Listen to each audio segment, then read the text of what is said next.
afternoon, Shivani. How are you? I'm fine, ma'am. Good afternoon.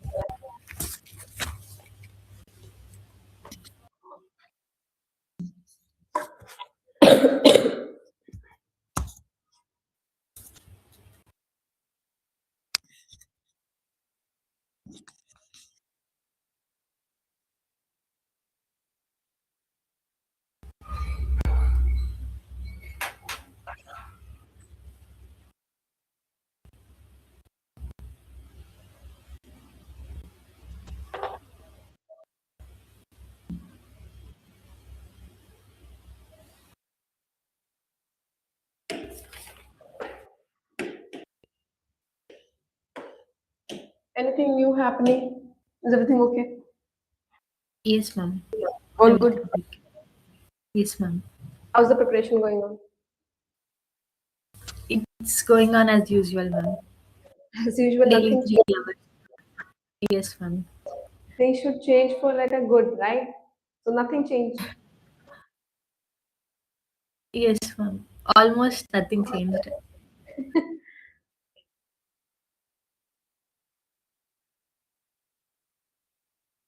So as we were discussing about secularism, right? So we understood difference between Indian secularism and Western secularism, right? In the last class. Yes, ma'am. Yes. So can you give me a definition of it?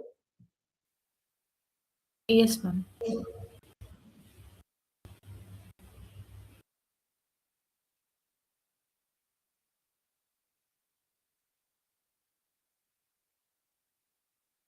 Ma'am, did you ask me a question?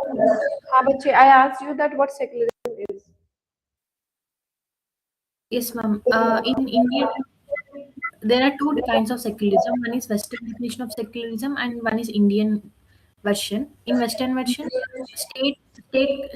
public life and private life are completely separated. There is distinction between public life and private life, and in private life, complete freedom is allowed to do whatever you want, and state does not interfere in public life of its citizens. And in public sphere, everyone is expected to maintain a civil decorum, a common civil decorum, and state will not show partiality to any religion, and state does not have any religion in any religion, and in public sphere religion is not allowed. That is law or education or any moral concepts. These do not follow come from religion. This is Western version of secularism. Okay. In India, in India, Hmm. it means that all religions are equal. All religions are seen as equal, and the state sometimes intervenes when to promote harmony between religions, and it also gives a equal social to give equal social ground to all religions people. Okay. So It we. sometimes Hmm. it interferes when there are conflicts or problems between religions, and it is when religion is interfering with freedom and individual rights of others, then state can also intervene in those situations. That's it. Good. So okay. As we are discussing about this, so we understood the basic idea of secularism. We have understood the definition of it, right? And basically its principle also. So this slide was done, right, in the last class. Yes, ma'am. We have not completed slides, ma'am. We have not completed complete. We not completely. Only one pointer or a second pointer. Yes, ma'am. Only one point. Okay.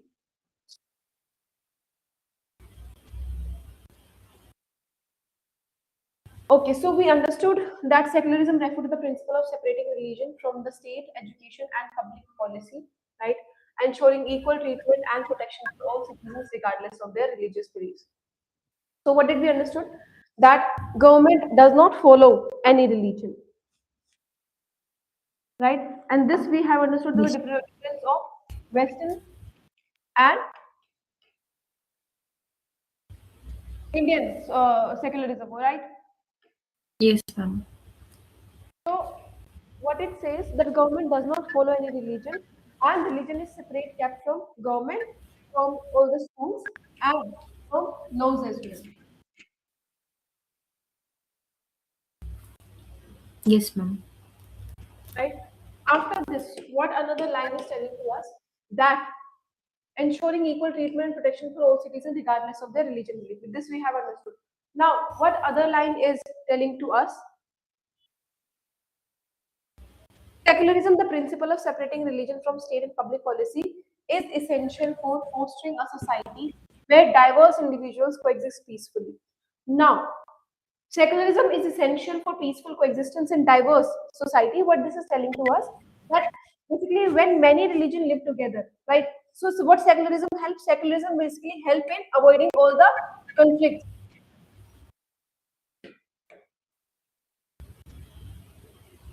right? Yes, ma'am.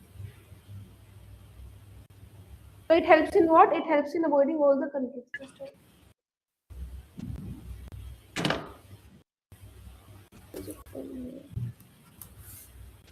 Okay. So basically what it explains to us, that no religion dominates the public space, right? For example, different people, they are living peacefully in the same neighborhood, right? So secularism is helping what? Secularism is helping us to maintain peace, right? This is the duty, this is the basically character of secularism, right? Next, the state remains neutral towards all religion. Now, what this line is telling to us, that government does not support or basically oppose any religion, right? It says what? It stays neutral, right? And secularism protects individual freedom, promotes tolerance, and encourages critical thinking also. So it protects individual freedom. What it means, that people are free to follow any religion, to basically change their religion, to follow any religion at all, right? And it promotes tolerance and critical thinking. So people learn to respect different beliefs also, right? We understand different communities, we understand the different way of living, right? And not only understand, we accept it also, and by acceptance only we are living together, right? So this is what this line is telling to us, that education basically focuses on reason, it focuses on knowledge and not on religious control, right? Next, citizens can practice their faith without fear. Now, no one is punished or discriminated against for their religion.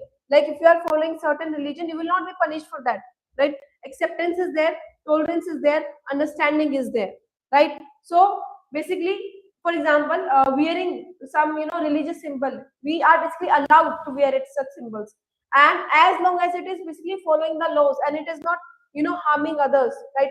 It is not harming any others' rights, right? Until basically it is not harming others, then we are we have this privilege, we have this faith also to follow our religion. Now, equal treatment under the law leads to social cohesion. Now, in secular society, citizens are free to practice their faith without fear of persuasions or discrimination. The state's impartiality guarantees equal treatment under the regardless of their religious affiliation. This leads to social cohesion as individuals from various backgrounds interact and contribute to the community without being marginalized.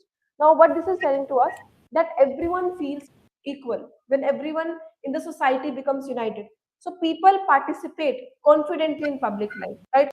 So for example, people from all religions working together as equals, right? So what we are understanding here, that equality binds us together. Equality leads us to unity, right? So Yes. we have understood that basically secular means that government treats all religions equally. It basically helps in staying neutral and it protects everyone's freedom, and not only that, it helps people living together peacefully as well. So this is what this slide is telling to us. Understood? Yes, ma'am. Yes. Okay, explain it quickly. Yes, ma'am. Secularism means that separating religion from state, education, public policy, and all this does not depend on religion. And these points are not taken from religious doctrines or religious teachings. And secularism also ensures that equal treatment and protection is given to all citizens, regardless of their religious beliefs. So, by doing this, secularism helps in because in some societies various individuals and people from different groups coexist. Diverse society is there. In this kind of society, these things help maintaining peace and stability in the society. This equality avoids conflicts between different groups. And also secularism promotes individual freedoms because everyone is treated equal under law. They can choose any religion without any pressure. They can choose their faith and beliefs. And it also promotes tolerance between people because everyone is seen as equal. And it also encourages critical thinking. And in a secular society, everyone is free to have their own faith and beliefs, and without any pressure. They don't have to fear that because of their religion or because of their culture they will be persecuted or discriminated against, because everyone is treated equal under the law in a secular state. Okay, And perfect. this equality of people guarantees leads to a unity, certain kind of unity in people, because everyone participates without any fear of discrimination. Everyone participates in that society and everyone feels accepted in that society. So individuals from various backgrounds interact and contribute to this society without feeling marginalized. Good. Can you give me an example of it? Any religion where you think is like the word peace not only comes, they also uses it. Any religion that is coming in your mind? Religion, I didn't understand your question. Okay, the question is there any religion or any belief where or any community where you think that peace not only comes in their theory, they are actually using it in reality, in practical world?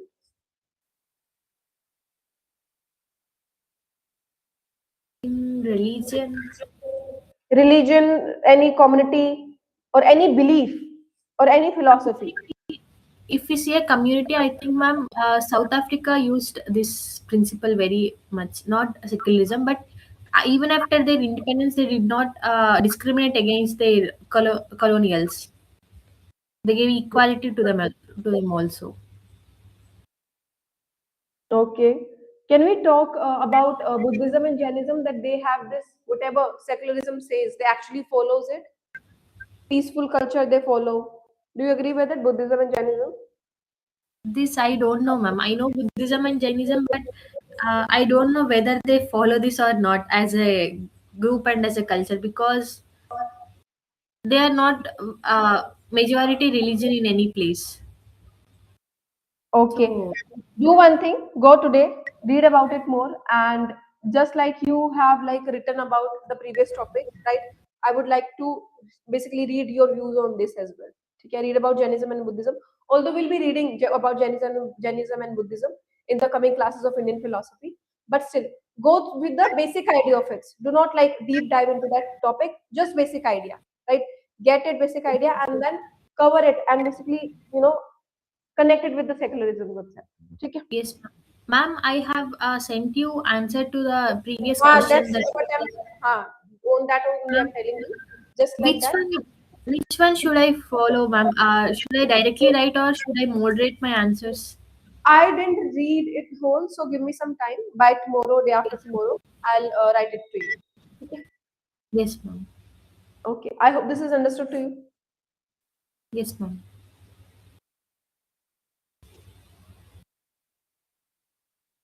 Okay. Now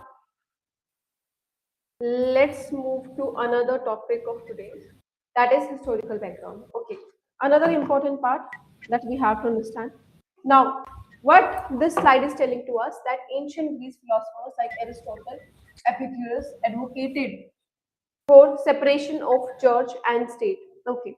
Now, there is one thing that we have to understand that secularism did not appear suddenly. That one day people decided that, okay, let's stay connected together. Let's talk about unity. Let's talk about peace. No. When we talk about secularism, this is a concept which took time when people analyzed that this is needed, right? Chaos was happening and people started building this thinking that yes, we need, these kinds of things in society. So it grew slowly as people learned that religion and government should not control each other, right? When they basically understood the concept behind religion and the power behind government. After understanding this, people decided that yes, these two things should be separate, right? So here we are talking about ancient Greece. Now, this is the beginning of rational thinking.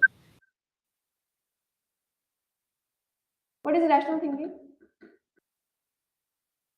Reasoning, critical Okay. thinking, and reasoning and logic are encouraged.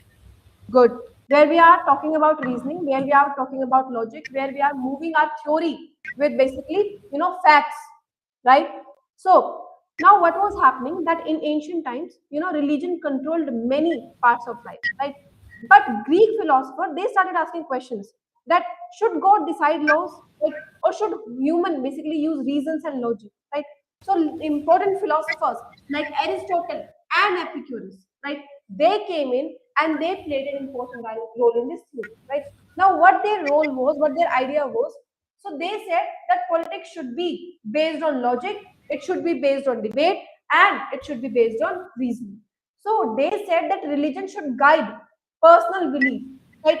Not any government decision. So they were opposing this and they were supporting this. Understood? Yes, ma'am.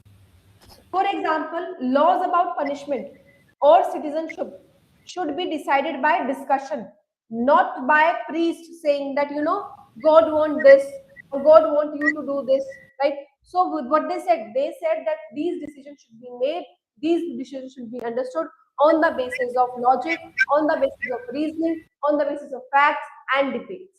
Understood? Yes, ma'am. First pointer understood. Now comes second important part, that is medieval Europe. Now, now situation was that the church had huge power, right? Kings ruled, but the church influenced laws, they influenced education, and they influenced what? They influenced the society, right? So here, Yes. thinker Thomas Aquinas, right? He came in, right? Now he presented his idea.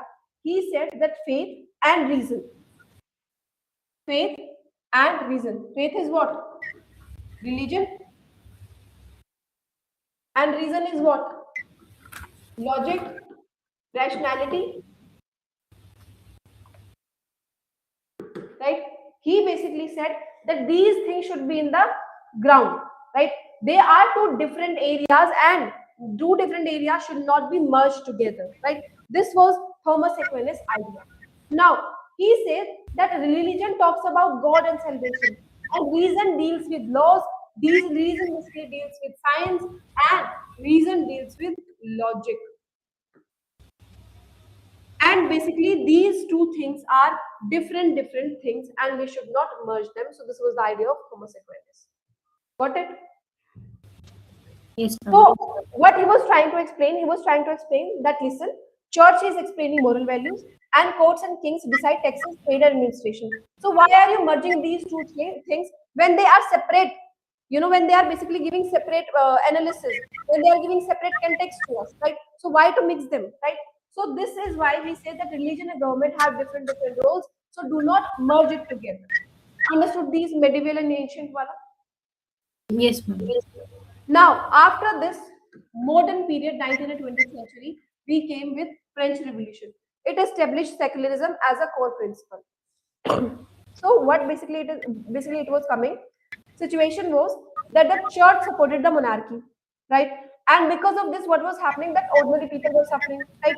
And church controlled education. Church also controlled public life, right? So because of this, what happened? People revolted against both the kings and church power, right? So with this, what happened? French Revolution was there, right? And secular change was seen. So church removed from government, church was also removed from schools, and it was also removed from lawmaking.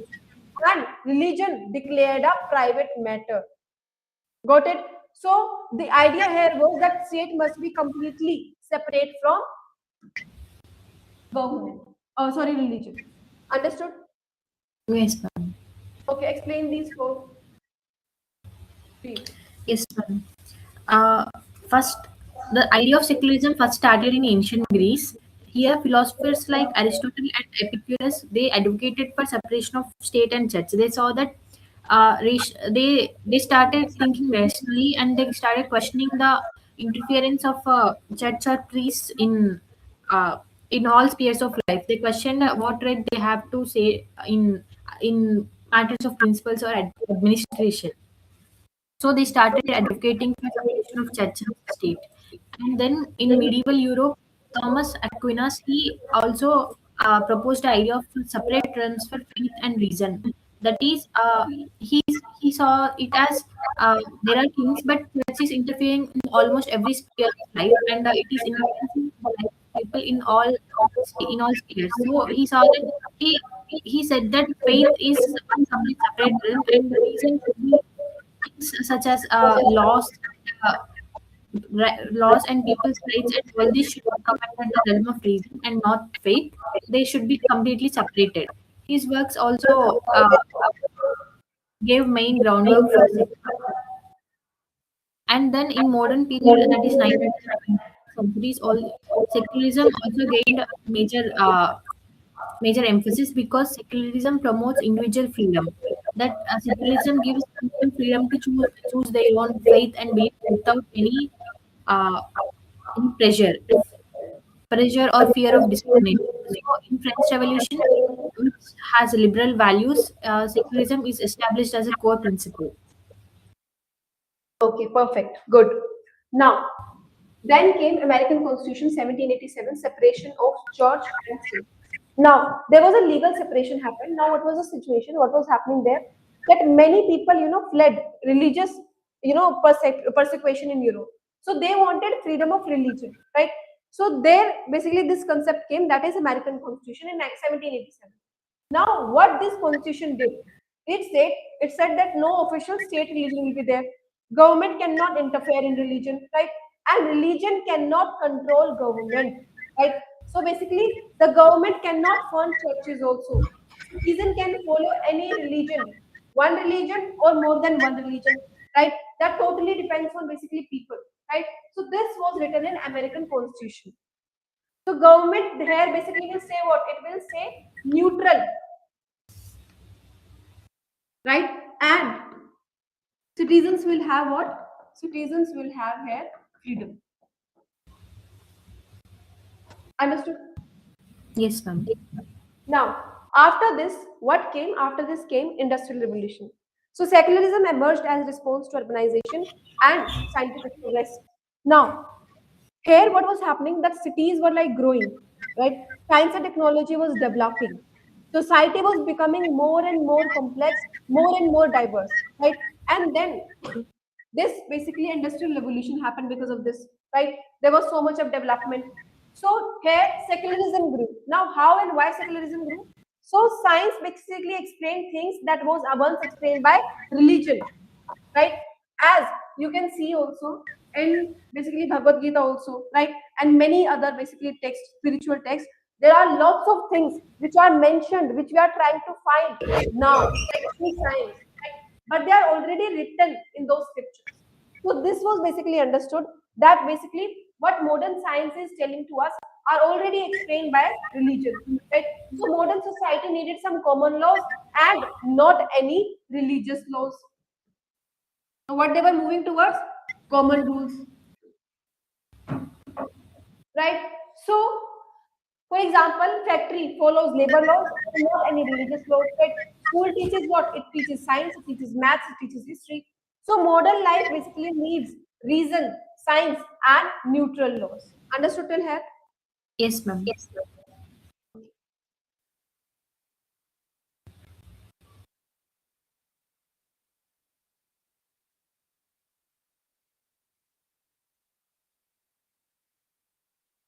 Now, after this, post World War II, secular humanism gained prominence, emphasizing human rights and individual freedom.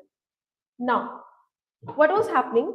That after World War II, the world saw terrible violence, right? And genocide was there. So people realized that hatred based on religion was there, race was there, ideology was there, right? And all these things will destroy nothing. It will destroy humanity. It will destroy people. It will destroy the society, right? So all the thinkers together, they focused on one thing. They focused on basically what? They focused on human dignity. And this also, according to me, raises one more question: that why after chaos only we realizes the importance of that thing? After World War II, Why we realized the importance of humans?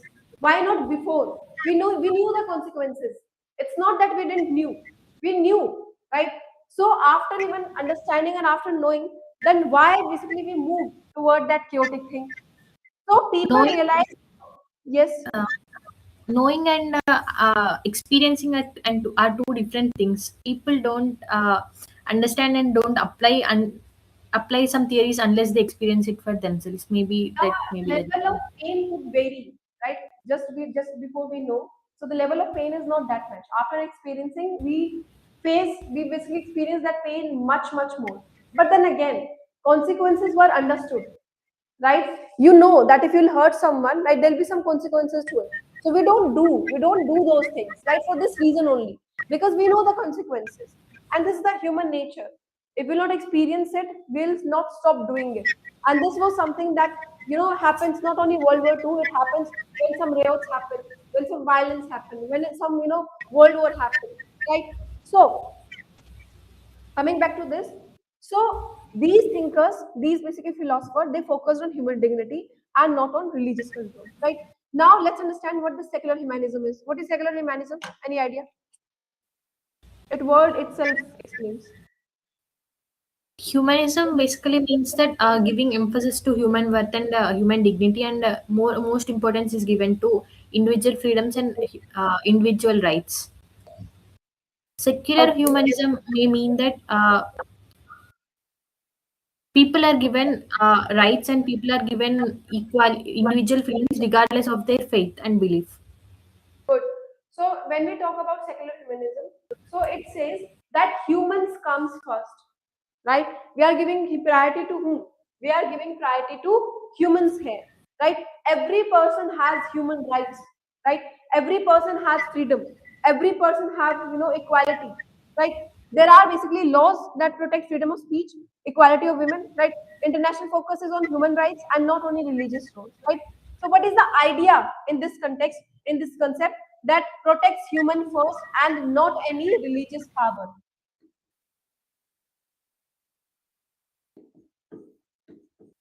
Understood? Yes, ma'am. After this, what we have contemporary era that came in 21st century. Okay. Now after this, after all of these, after World War, after Industrial Revolution, American Constitution, French Revolution, then secularists basically faced another problem that was called as new challenge, that was called as globalization. Now, when we talk about globalization, so secularism faces challenges from religious fundamentalism and cultural diversity. So it means globalization connects the world. People from different religion and cultures, they live together, right? And at the same time, some groups become more rigid, they becomes more extreme in religion, right? So this is a challenge for secularism, that how to keep peace when strong religious beliefs enter public life, right? For example, different religion groups demanding special rules in public spaces, right? So it means if more diversity is there, so it will lead to what? It will lead to more challenge for secular balance. Understood this? Yes, ma'am. Okay, explain till here, then we'll move to the other concepts. Yes, ma'am. After French Revolution, around at the same period, America has written itself a constitution. In American constitutions, church and state are completely separated. This is the first legal and formal recognition of secularism. Previously, secularism is only an idea and a strong belief, but here it gained formal recognition. And after that, in industrial revolution, secularism became strong during this period because there is urbanization and scientific progress was great in this period. So people began thinking rationally, and education, people are becoming educated in large numbers around this time. So secularism emerged as a strong belief among people. And after this, post World War II time, after World War II, secular humanism gained prominence. This means that the idea that every human is worth something, and regardless of their belief or regardless of their culture, religion, they should be given some individual freedoms and they should be given some basic human rights. This idea is has gained much prominence during this time, and secular ideas became strong. After that, in our era, in contemporary era, secularism faced some challenges from globalization. globalization caused different cultures and different people to mingle, and a diverse culture developed, a global culture developed. And here, because people are from different religions are mingling, they saw the need to press their religious identity in this diverse society. So here, the balance for secularism became a challenge to balance between cultural harmony between these cultures. Mm. That's it, ma'am. Okay, after this came multiculturalism. This we have introduced. Secularism adapts to accommodate diverse religions and cultural identity. So this we have like understood in very deep. So secularism adapts to accommodate diverse religion and different cultural identities also. So secular today is not only about separation. It is also tries to respect what it try to respect diversity, right? It promotes diversity, right? So and how it promotes diversity, Srinidhi? Srinidhi, are you there, bache?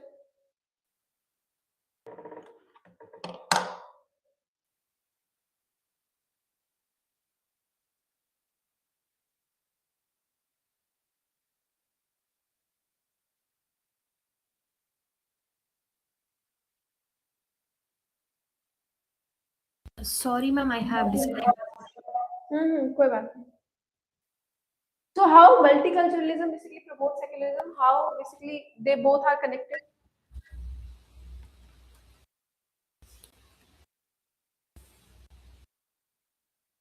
How Sorry, secularism sorry. talks how secularism talks about diversity? Secularism promotes harmony among different religious groups, even when there is a diverse society, and different people from different groups are living together by giving equality, by treating everyone equal under law. Okay. So basically, when we talk about secularism, it allows religious freedom also. It protects minority culture also, right?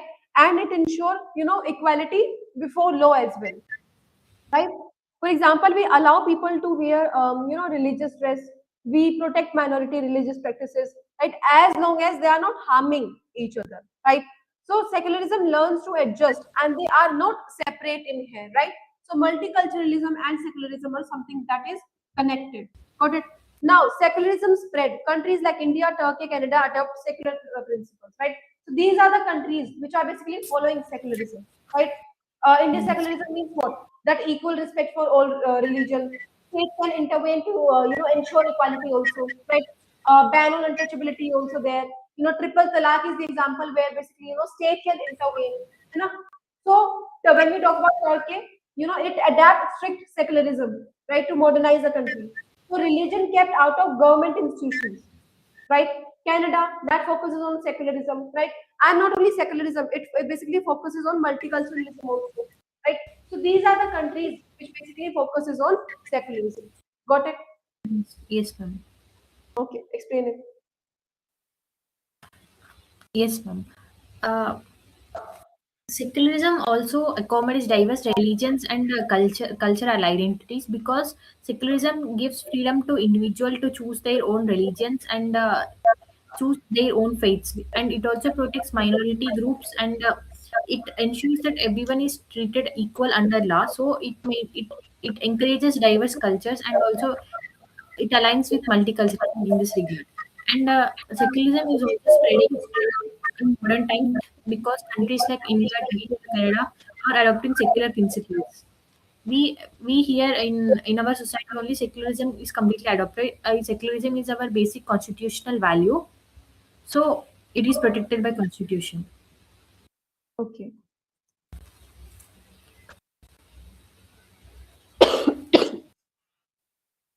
Okay.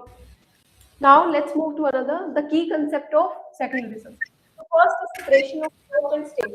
So this we have understood in very detail, but let's understand it again. So what this line is telling to us, that religion and government have different rules, right? And religion does not make rules. It's the state that is doing it. And that's what we have to, rely on, and we should separate these two things, right? This is basically separation of church and state is telling to us, right, that government does not run according to any religion, right? And this is very important. Why? Because if one religion controls the state, then other religion will feel what?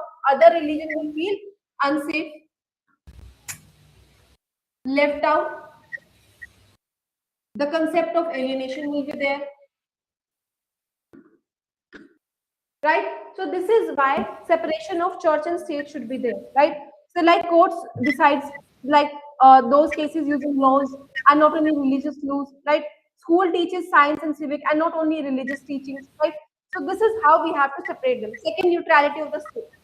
Now, neutrality of the state basically tells us that the state does not support or basically oppose any religion, right? All religion are treated as what? All religion are treated as equally. There is no biasness between any religion, right? Why we are doing this? This is very important because no religion should feel and no religion should feel inferior, right? And it will prevent any religious discrimination also, right? Third tells us freedom of religion and conscience. So it explains us that every person is free to follow any religion, to change religion, and to not follow any religion. Okay? That totally is the choice of citizens, is the choice of civilians. Understood? Now, why we Yes, are reading, why this is important, why we are following it? Because faith is personal choice and it should not be forceful, right? It basically is something that is protecting, inner freedom. This is something that is protecting belief, and it should be treated in that way only. Next is equality before the law. Now, what this tells us, that law treats everyone the same, right? And basically, law does not change any legal right. As I said in the starting, only religion and basically our state should be separate, right? So it is important because it ensures justice and fairness, right? It basically stop religious bias in courts, right? Then fifth point, protection of individual rights and freedom. Now, this basically tells us that the state protects basic human rights. Individual freedom is more and more important than any religious control, right? And this is very important because it will prevent oppression in the name of religion. It will help, it will allow people to live freely. And not only freely, they can live happily also. Understood here? yes, ma'am. Okay. Do you want to explain it? Then we'll move to the other pointers. Yes, ma'am.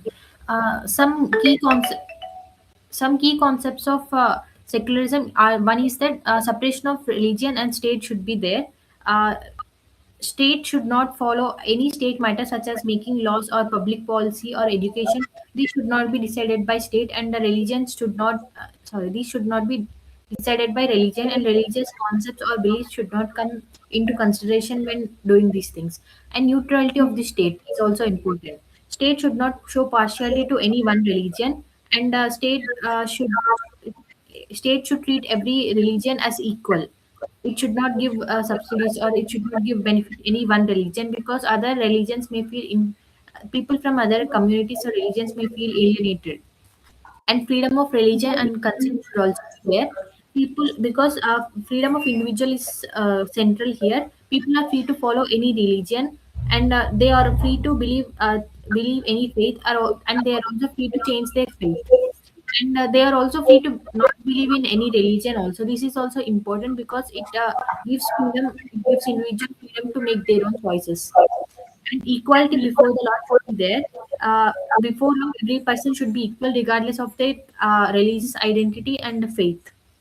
And protection of individual rights and freedoms will be there. State protects individual rights and freedoms of every individual, because sometimes some religious customs or traditions can suppress individual freedom and rights of individuals. When this is so, state will intervene, and state will guarantee any individual's rights and freedoms regardless of cultural rules or rights made from religion. Okay. Next is laicity, separation of religion from public life. Okay, so there is one thing that I want to ask. Every day you ask me question. Today I want to ask you question. Yes, So ma'am. as we were discussing in my previous class, how will you define right and wrong? On what basis you will define it? Ma'am, right and Right and wrong. Is there any general definition of right and wrong?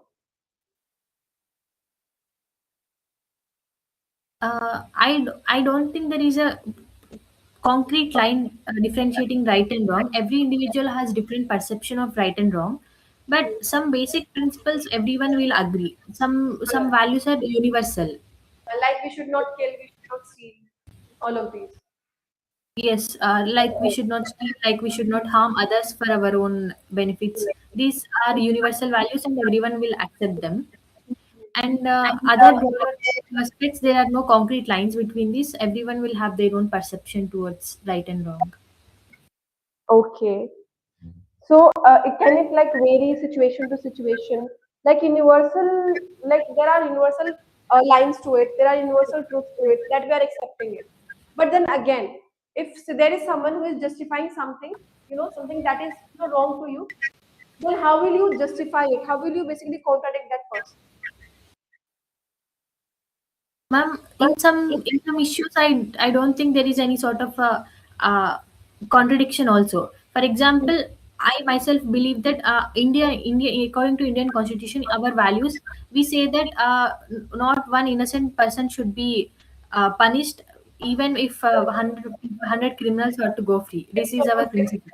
but it's opposite. I believe in this, and because I believe in individual rights, and in rights of one person should not be concerned, and they should not be treated for granted, even for the benefit of others, or even for the greater good. Hmm. One individual person's freedom or their rights cannot be compromised for the greater good, in the name of greater good. I believe this, and some other society may believe that even if some innocent people are harmed, one criminal should not go free. This kind of ideology can also be there. Okay, makes sense. So I can only justify my ideology, I can only justify why I think so, and my principles I can give. I cannot contradict them, because they also have their principles, and they also have their why they think so. Some reasoning is there for them also.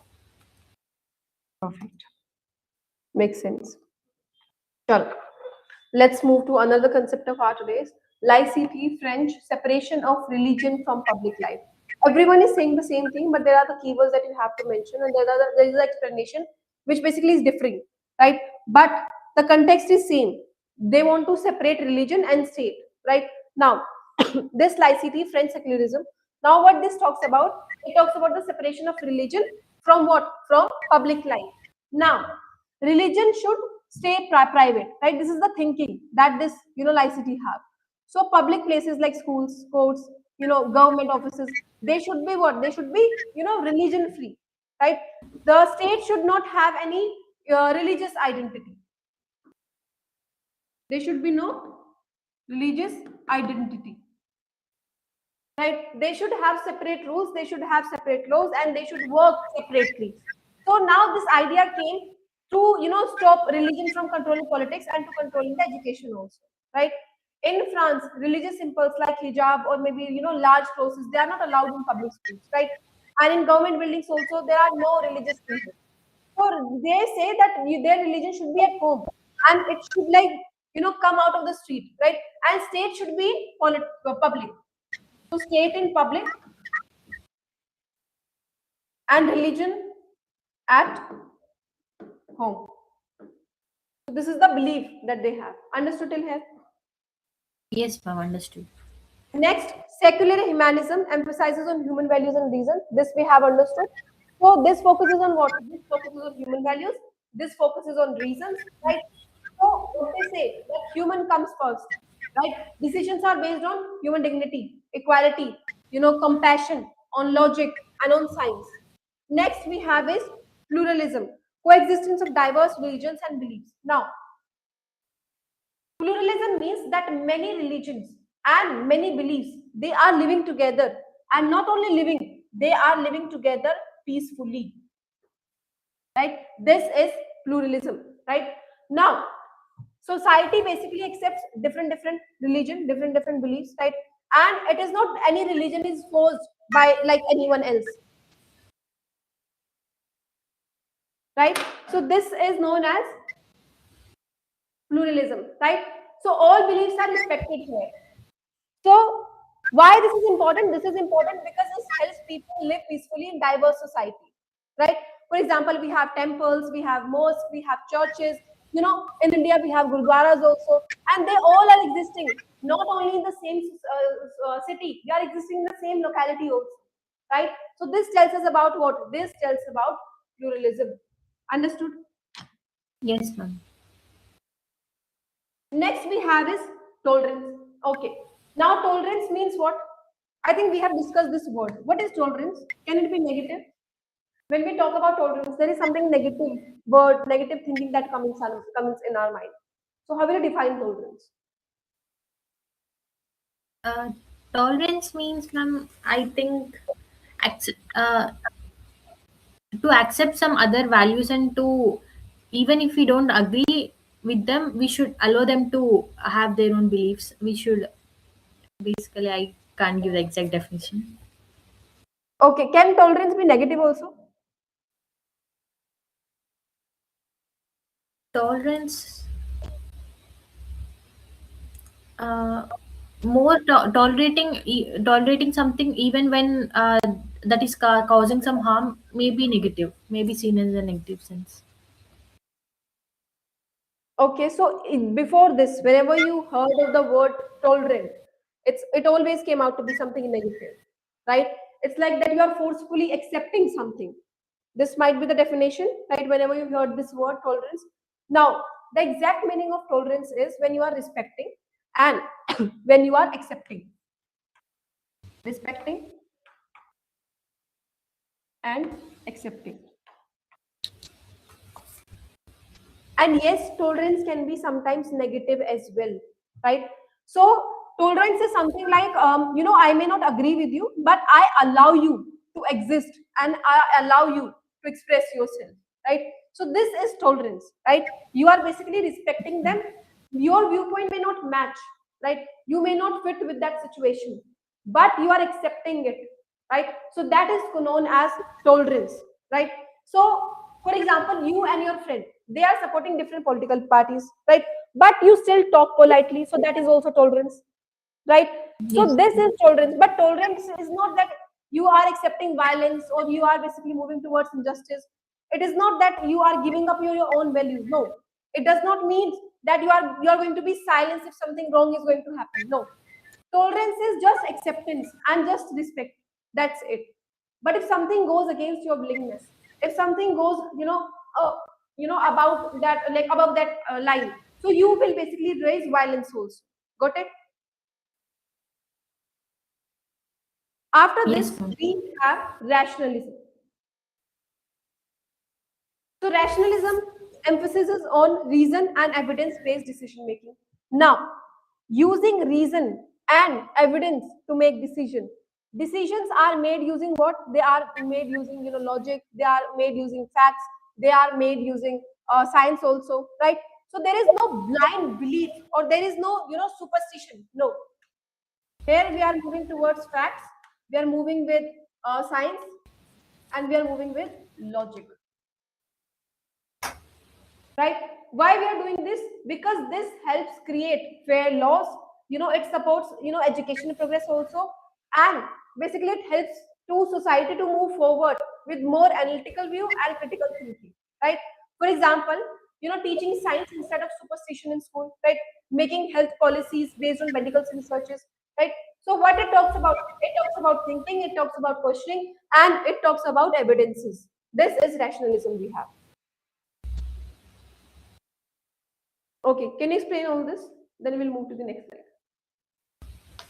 Yes, ma'am. Ma'am, before I explain, I have one doubt here. Mm. If these are all key concepts of secularism, then I can say that the beginning of secularism. Why are we historical background of secularism? We are only seeing completely Western ideas and a Western background. But in Indian context also, we can say that we are accepting of all different forms of thought, and Even when there is a wide range recognition of Upanishads and Vedic thought, other schools of thought such as Buddhism, Jainism are also accepted, are also seen, and they are openly debated. So why is there no such background for secularism from Indian context?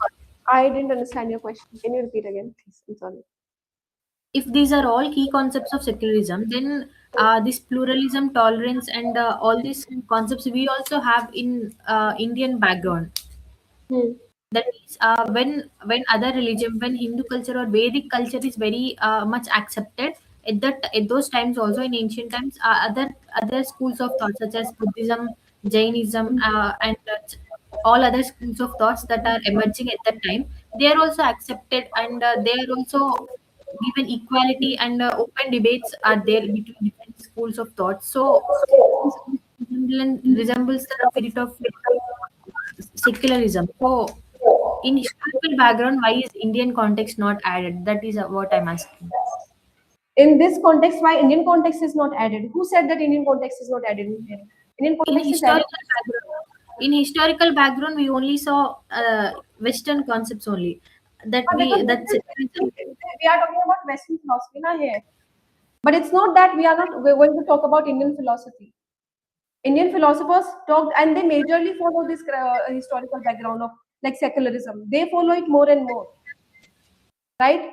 They have more Yes, context, they have more relevance of these words rather than Western philosophers, right? And not only in Vedas and not only in basically, these textual, they have more background, in reality. In practical, we have more background than this. And in Indian yes, philosophy, while we'll be covering basically, Indian philosophers, Buddhism, Jainism, right? And all those Vedas, we'll be reading about these words there more and more. Got it? yes, ma'am. Because tolerance is something which is mentioned in Bhagavad Gita also, right? And this is something that has been mentioned in Vedas also, right? So we'll be reading all these things. Okay, And because it has been hmm, practiced also, ma'am. When Vedic literature is dominating and that Vedic culture is dominating, even then other schools of thoughts are openly discussed and they are allowed. People are allowed to follow those things without any pressure. exactly. Good. So this is a socio-political philosophy. This is not Western or Indian. So why are we not mentioning Indian context here? As I said, bache, UPSC is not asking for such deep discussion, right? I have included these philosophers, I have included these background just for your context, right? So that you can have deep knowledge about secularism, right? So this is not something that was given in the syllabus. No, I included it, right? I didn't include Indian philosophers because we'll be reading it eventually while studying Jainism, while studying Buddhism. We'll be reading all of those things. This is why I didn't include in this slide. When we Yes, talk about Aristotle, right? You will basically use it in essay, you'll use it in ethics also, and polity also, right? But in philosophy optional, it is not asked, right? But I mention it because you will be eventually reading these in other subjects also, right? And same goes with Epicurus also. I didn't included Indian philosophers so that eventually you'll be reading all those in deeply. Jainism will be there, Buddhism will be there, Vedas will be there, right? Even Charvak will be there, right? The person who criticized religion, the person who said that we don't need all of these things, religious books, and we should move towards materialistic, viewpoint. So we'll be, reading them. Don't worry about it. yes, Okay. ma'am. Any other question you have? No, ma'am. Okay.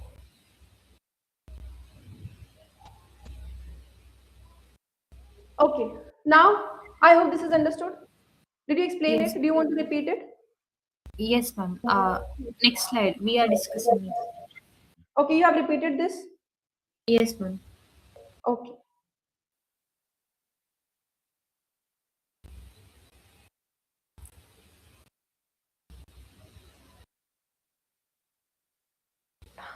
Okay.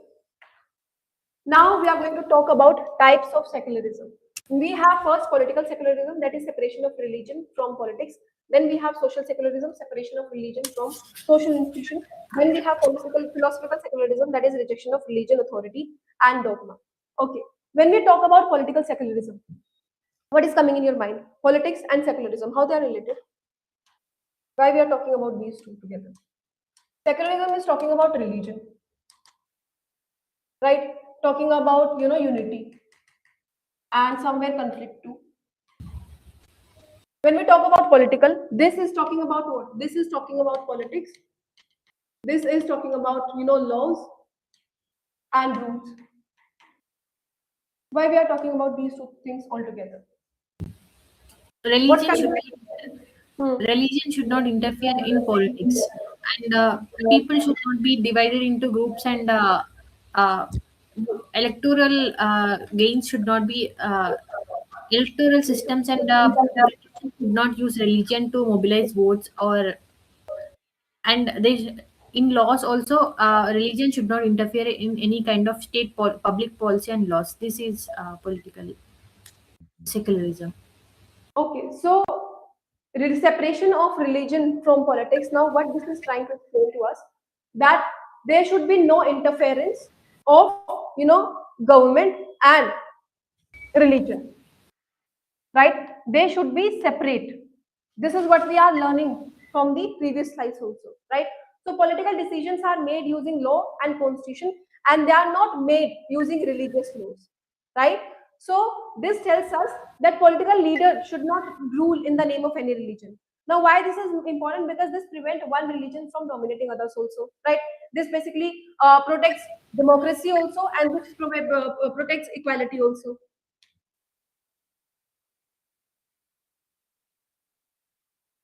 Understood? Yes, ma'am. Now, social secularism, how these two are same, why we are talking about this all together. In schools and in public institutions, religion should not come into focus. Exactly. Everyone should be. School, in hospitals, or in any institution, religion should not interfere, right? If we are talking about religion, if we are talking about secularism, we are talking about diversity, right? It means there will be larger picture, right? There will be larger rules and regulations, right? And conflict will be there. It will be biased towards one, right? It will favor one, right? It will include one religion in the school and, ignore the other, then conflict will be there, right? So what it says, that social life should be based on equality, and it should not be based on any religious identity. Got it? Yes, ma'am. Now, another thing, philosophical secularism. What it might be? This I don't understand, ma'am. Okay, philosophy we know, secularism we know. So guess it. Guess. Philosophical secularism may mean that ideology should reject religion. Some ideologies' value should not be based on religious doctrines. Okay. What else? What else it could be?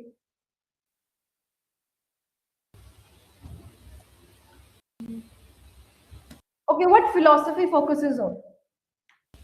Moral questions and Moral question that comes in religion. What else? Do philosophy gives us reasoning? Does it yes, ma'am. provide us logic? Does it give us data with facts? Right? So can we say that philosophical secularism will be there?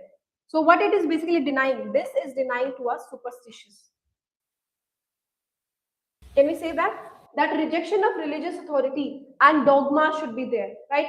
People should rely on reason, they should rely on logic, they should rely on science, and not on any, religious command that is given to us by any priest, right? Or that is given to us by any religious leader, right?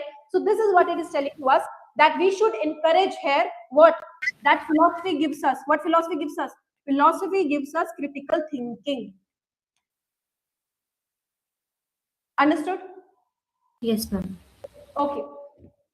Now, why we are doing so? Because this supports scientific progress, and this also encourages one thing, that is free thinking.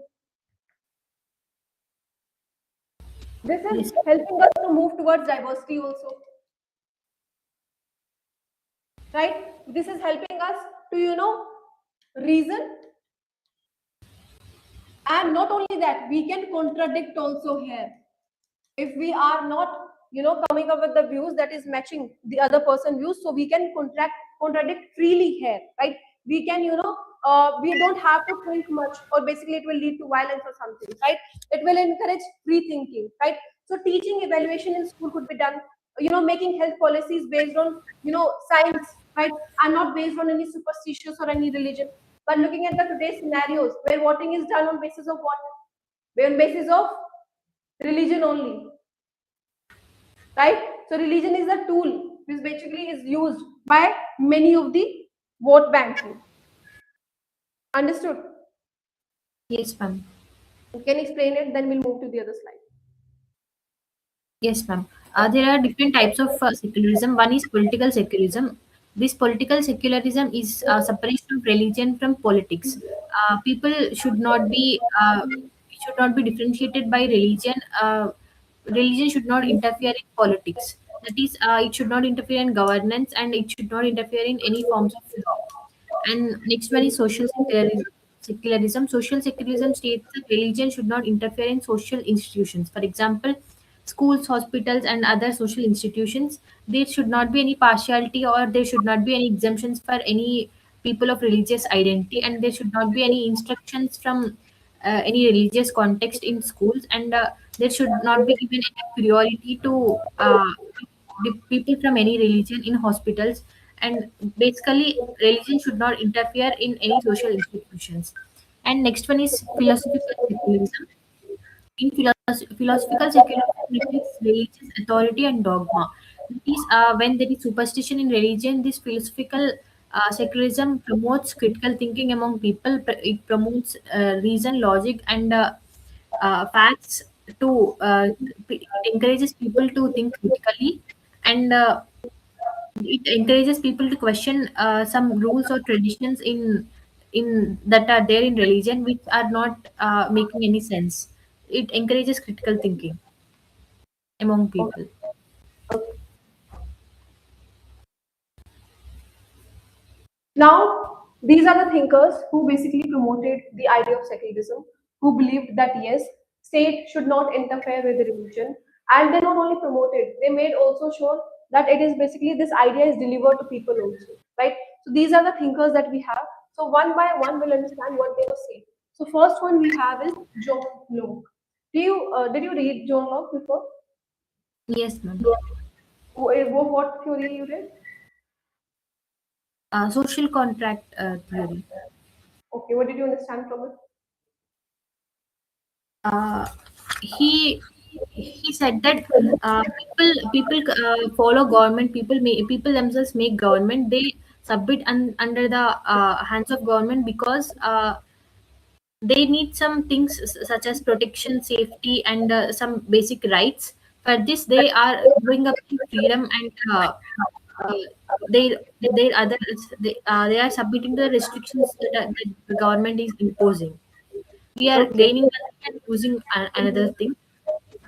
So by this idea, he gave legitimacy to people's accept. That is, he established the idea that government is legitimate only because people consent to be ruled over. Okay. So when we talk about John Locke, what did he say? He said that people should be free to follow any religion that they want to. And not only that, he said if people want to be atheist, let them be. If they don't want to follow no religion, let them be. Right? So what did he talk about here? He talked about free thinking, right? He said that state or basically other people should not influence that what they should choose, right? He said that the state job is to protect life. They should protect liberty. They should protect property, and protecting religion is not the duty of state. Understood what John Locke was trying to explain to us, right? Yes, So ma'am. if a Christian, if a Muslim, or if a atheist, they live in the same country, the government should not favor basically any of them, right? He supported what? He supported freedom of religion in here.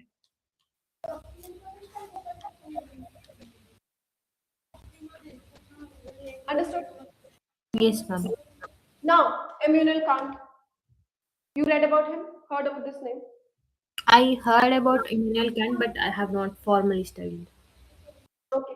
When we talk about Immanuel Kant, he is a kind of a thinker, kind of a philosopher who always and every time puts reasoning and logic. His whole theory works with reasoning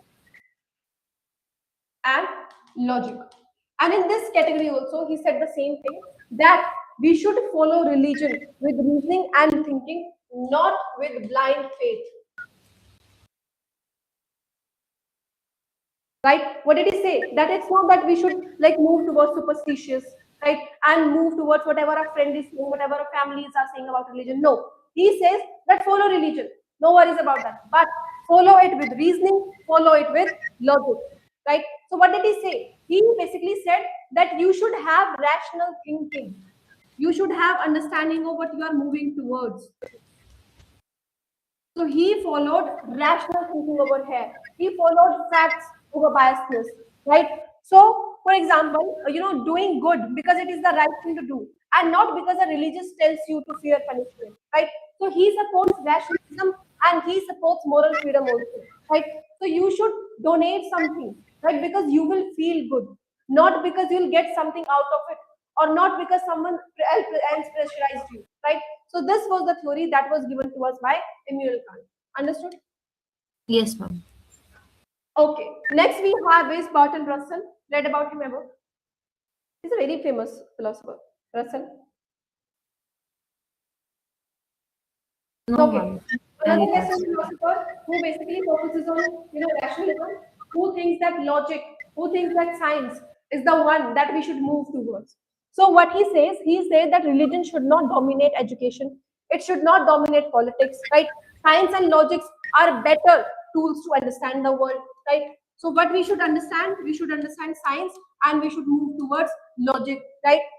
So just like Immanuel Kant, he also supported freedom of religion, right? So, for example, and he openly, not only that, he openly criticized religious dogmas also. It means he criticized blind beliefs. Not only that, in his book, he mentioned the blind beliefs. So he openly criticized them. Now imagine a world where people is like covered with their mind, with the religion. And now suddenly one man stands up and he says that the belief that you are following is wrong, is not reasonable, is not logical, right? And you should not follow it, right? How much courage it takes. But Russell did that, and Russell not only mentioned those blind beliefs, he also, spread the message that religion and basically state they should be separate. Understood? Yes, ma'am. After this, we have Jean-Paul Sartre. Okay, another important philosopher. So when we talk about Sartre, what did he say? That humans are free; they are responsible of their own choices. So life has meaning because we create it, right? Not because religion gives it, right? So in his theory, he talks about freedom. In his theory, he mentions that every single human being on this planet is free, free of their religion, free of their relations, free of their thinking, and free of their environment as well. Right? No one can force anyone to do something. They are doing it because they want to do it. Right? So in his theory, he mentions that how human beings are free and no one can control them. They are being controlled because you are letting yourself be controlled. Right? So this was the theory that was given to us by Sartre. Understood? Yes, ma'am. So what he was supporting here? He was supporting here individual freedom other than religious beliefs. Jawaharlal Nehru, what did he say? Jawaharlal Nehru encouraged a religious tolerance. I mean, because our country is a very diverse country, he encouraged secularism through uh, proposing harmony between all religions, and by saying that state should treat every religion as equal and state should not have any national religion. He promoted the idea of secular state, right? He promoted the idea of multiculturalism, right? He said that diversity could be there, right? And he also said that the state must respect all the religions equally. Not only that, he helped build India's secular democracy after independence also, right? After this, we have Mustafa Kemal. So now about him, he's a Turkish president now. What he believed, he said that religion should stay out of government and law. Like any other thinker, he also had the same principle. So Turkey should be modern and this should be secular also.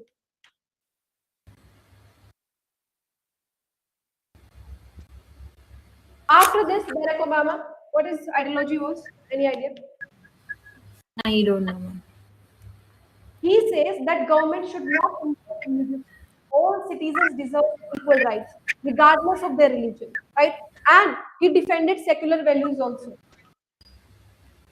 In many of his speech, he mentioned that how we all should respect other identities also, other communities also, other religion also. Then Sir Syed Ahmad Khan, right? What did he do? He basically promoted education, he promoted science, right? And they said that these are more important than any, blind religious beliefs.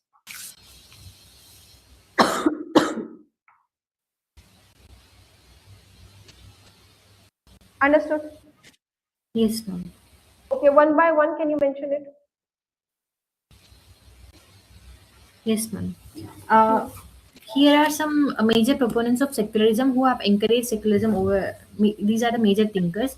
One is John Locke. John Locke, he encouraged people to be free, and he said that people should be free to choose their own faith. That state should not intervene in this choice, and the state's duty is to protect citizens' life and rights, and it has no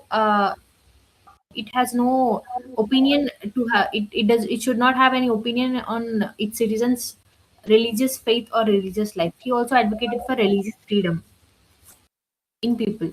And the next one is Immanuel Kant.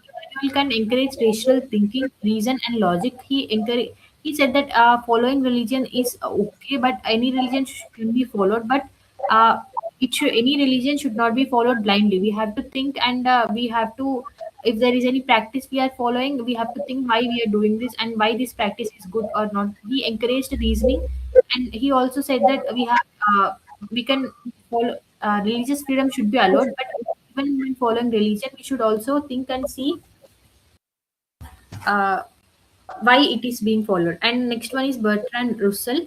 He is also a thinker who criticized blind beliefs. He directly criticized some dogma and superstitions that are being followed in different religions. He encouraged science and logic over faith, and he also said that a world should be it would be better to see world through the lens of science and logic rather than from a religious viewpoint. He also encouraged religious freedom for people, but he also mainly said that uh, the world should be seen through the lens of science and faith, and science and logic, not faith. He said that some should not come under the reign of religion. And another one is Jean Paul Sartre. He said that Sartre. humans have. Yes, ma'am. It's Jean Paul Sartre. Okay. Jean Paul Sartre, he said that Hmm. humans have freedom and they are free to make their own choices, and that we have values because we created them, not because religion gave us values. And he mainly emphasized human freedom. So, in this, he also mentioned the freedom to choose their own faith. And another one proposed of secularism is Jawaharlal, who supported the idea of secular state. He promoted that state should not interfere in religion and state should not have any national religion. It should treat people of every religion as equal. And one another major proponent is Mustafa Kemal Atatürk. He is Turkish president. He encouraged secularism in the view that it does not tolerate religious dogma, and it encourages modern thinking, and he encourages the idea of a modern and secular state of Turkey. And another proponent is Barack Obama. He valued secular teachings. He valued that he said that every citizen should have freedom to follow their own faith, and they should be treated equal under law. And another proponent is Sir Syed Ahmad Khan. He mainly promoted education, and through education reason and logic should be developed, and blind belief should not be encouraged. And he also promoted secularism. Ma'am, Okay. on the last point, where is he from, Sir Syed Ahmed from? Sorry? The last thinker, Syed Ahmed Khan. What about him? I'm asking where is he from? Where is he? His origin, his country of origin, or His where did? origin? Okay, Yes, he was ma'am. an Indian Muslim reformer, bache. He was a philosopher, Indian philosopher. Yes, ma'am. That's not Okay, right. yes, he was a philosopher of 19th century. A very famous philosopher. About him also we'll read more. Okay. Yes, ma'am. So with this we'll end today's class. Yes, ma'am. Okay. Thank you. Thank you. And you have a test on Saturday. I hope you remember. Yes, ma'am. Okay.